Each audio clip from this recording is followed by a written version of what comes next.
तो आज मैं आप लोगों से बात करूंगा कि एक अरेंज मैरिज जब आप करते हो तो क्या देखना चाहिए। क्योंकि देखिए मुझे काफ़ी टाइम पे क्वेरीज आते हैं कि अरेंज मैरिज क्या रिस्की होता है, क्या लव मैरिज ज़्यादा अच्छा होता है। क्योंकि हम पहले से अपने पार्टनर के बारे में बहुत ज़्यादा जानते हैं, तो क्या अरेंज मैरिज में जाना सही रहेगा कि नहीं। क्योंकि वो तो एक घर वालों के प्रेशर में या घर वालों के देखिए आपके लिए जो भी पार्टनर वो ढूंढते हैं, और हमें काफ़ी टाइम पे ऐसा लगता है कि हमारे पेरेंट्स हमारे लिए सही चुनाव करते हैं। तो क्या अरेंज मैरिज करना सही रहेगा, लव मैरिज करना। तो देखिए मैंने लव मैरिज के ऊपर काफ़ी वीडियो बनाया हुआ है, बट अरेंज मैरिज के मैं बारे में आपको बताऊंगा कि अरेंज मैरिज में आपको क्या देखना चाहिए और क्या इंपॉर्टेंट चीज़ें आपको समझनी चाहिए। और देखिए अरेंज मैरिज लव मैरिज से काफ़ी अलग होता है, क्योंकि देखिए लव मैरिज में हम हमारे प्यार बेसिकली प्यार की वजह से हम किसी से मैरिज करते हैं, और अरेंज मैरिज ऐसा होता है कि एक घर वालों की रजामंदी सब कुछ देख के एक दूसरे के बारे में जान के, मतलब कि उसकी इनकम कितनी है, लड़की क्या करती है, लड़की की कैपेबिलिटी क्या है, वो घर देख सकती है कि नहीं, ये सारी चीज़ों को मद्देनज़र रखते हुए एक अरेंज मैरिज होता है।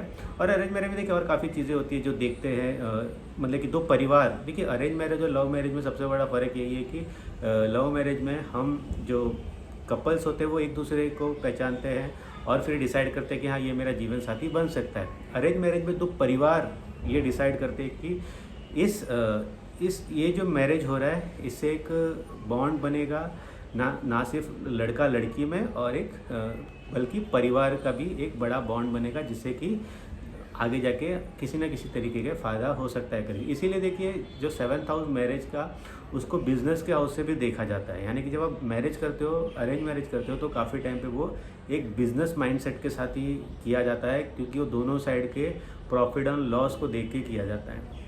तो अब अरेंज मैरिज करें कि ना करें, देखिए अरेंज मैरिज देखिए ये सबका इंडिविजुअल एक होता है। लव मैरिज जिसका होना है वो लव मैरिज होता ही है।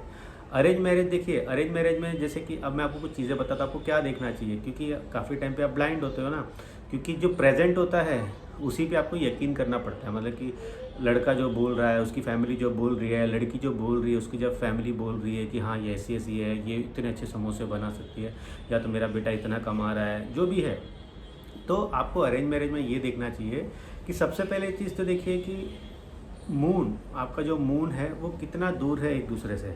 सपोज देखिए आपका मून फर्स्ट हाउस में, आपका पार्टनर का मून थर्ड हाउस में, तो ये एक कंपेबिलिटी बन जाती है कि माइंडसेट कहीं ना कहीं बैलेंस करता है। दूसरी चीज़ ये होती है कि कम से कम इसका जो स्पेस होता है, जो गैप होता है, जो कि मून और आपके पार्टनर के मून का, ये ज़्यादा से ज़्यादा जो कि 4 हाउस के करीबन ही होना चाहिए। सेम विथ वीनस भी, ठीक है। अब दूसरी चीज़ ये है कि देखिए आपको ये देखना चाहिए कि उसका 7th हाउस में कुछ प्रॉब्लम तो नहीं है, आने वाली महादशा कैसी रहने वाली है, उसके लिए बेनिफिशियल रहेगी कि नहीं। तो ये सारी चीज़ें देखनी चाहिए। तो देखो मैं आपको एक एग्जांपल से समझाता हूँ, एक चार्ट से मैं आपको समझाता हूँ, जो कि एक मेरे क्लाइंट मेरे लेके उन्होंने दिखाया था कि उनको, मतलब कि वो अरेंज मैरिज कर रहे हैं, उनकी फैमिली देख रही है, तो 2-3 चार्ट्स उन्होंने मुझे दिखाए थे। तो उसमें से एक चार्ट था जिसको मैंने मना किया था कि आप ये वाले चार्ट में मत जाओ। तो क्यों नहीं जाना है वो मैं आपको बताता हूँ। तो देखो आपको ये चार्ट आ गया होगा आपके सामने। तो देखिए चार्ट में क्या है, इस चार्ट में आप देखोगे तो जो फर्स्ट हाउस है जेमिनी साइन है, और आप देखोगे कि जो 7th हाउस है वो सैजिटेरियस साइन है।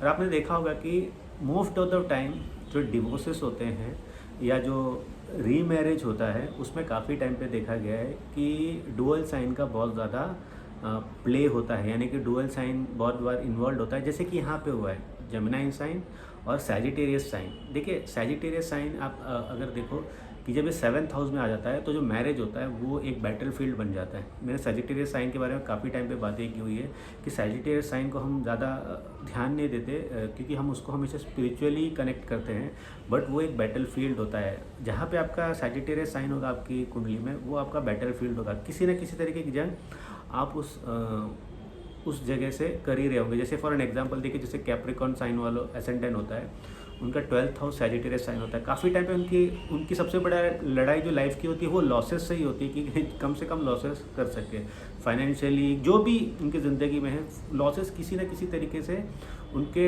होने में और उससे बचने में उनकी काफ़ी टाइम पे चीज़ें रहती है, खास करके अगर भृगु बिंदु आ जाता है या डेस्टिनी पॉइंट आ जाता है, या तो फिर वहाँ पे कोई जो कि आत्माकार का आ जाता है। ठीक है, तो ये टॉपिक नहीं है, बट आपके लिए समझने के लिए मैंने ये चीज़ बताई। तो यहाँ पे देखिए ये साइन में क्या आपने देखा, ये चार्ट में क्या देखा कि तो डुअल साइन का बहुत बड़ा प्ले होता है। एसेंडेंट जो है वो डिप्लीटेड हो गया है 10th हाउस में, और आप देख सकते हैं कि जो कि मरकुरी है, तो मरकुरी जो कि देखिए यहाँ पे पाइसेस साइन में आ गया है, और 7th हाउस का लॉर्ड जो कि जुपिटर है वो जाके बैठ गया है आपके कहाँ पे, आपके 6th हाउस में, 12th from itself 7th house का लॉर्ड, तो ये डिवोर्सेस को तो शो करता ही है।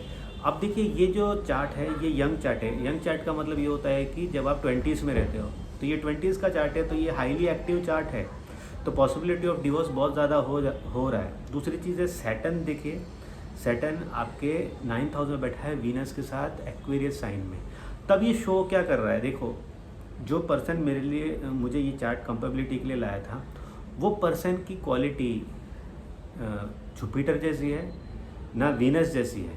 जो 9th हाउस को देख के मालूम पड़ता है कि वीनस जैसी भी नहीं है उस पर्सन की क्वालिटी।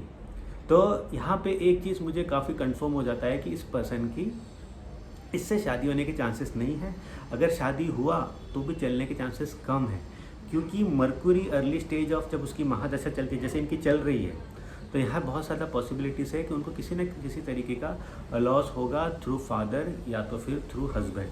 ठीक है, या तो फिर उनको किसी न किसी तरीके का लॉस इस पर्सन के थ्रू हो सकता है, जिसकी मैं चार्ट का बारे में आपको बता रहा हूँ। अब दूसरी चीज़ ये है, मरकुरी डिप्लीटेड है, उसकी महादशा चल रही है, तो काफ़ी टाइम पे हो सकता है कि जो डिसीजन हो काफ़ी टाइम पे वो गलत हो जाए। दूसरी चीज़ है आगे महादशा क्या आ रही है, मरकुरी के बाद जो महादशा आ रही है अभी आएगी उनके 2 साल में, जो कि केतु की महादशा आएगी। तो केतु अगेन सेपरेशन शो करता है ये कुंडली में, तो ये चीज़ भी देखने वाली बात है।